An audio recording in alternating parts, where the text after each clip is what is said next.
اعوذ باللہ من الشیطان الرجیم بسم اللہ الرحمن الرحیم اللہم صلی علی سیدنا و مولانا محمد معدن الجود والکرم و آلہ و بارک وسلم۔ اکثر یہ لوگوں سے سنا جاتا ہے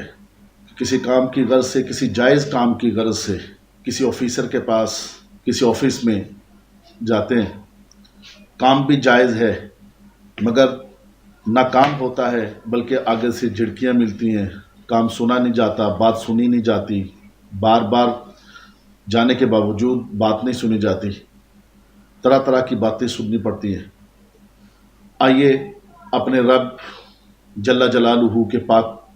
قرآن سے آپ کی بارگاہ میں ایک نسخہ پیش کرتا ہوں۔ آیات قرآنی سنیے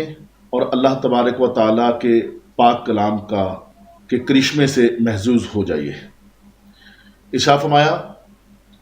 جو آدمی کسی کے پاس جانے سے پہلے کوئی کام ہو، جائز کام ہو،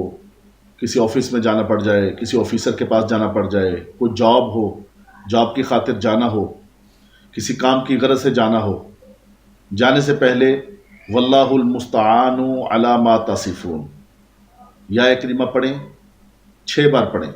واللہ المستعان علی ما تصفون، واللہ المستعان علی ما تصفون،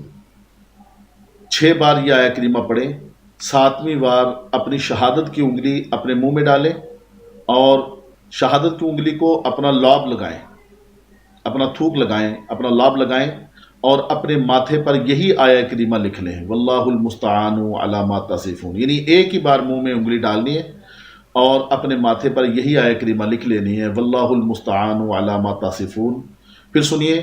جب کسی کے پاس جانا ہو تو 6 بار یہ آیہ کریمہ پڑھیے، واللہ المستعان علی ما تصفون، اور 7ویں بار اس اپنی شہادت کی انگلی کو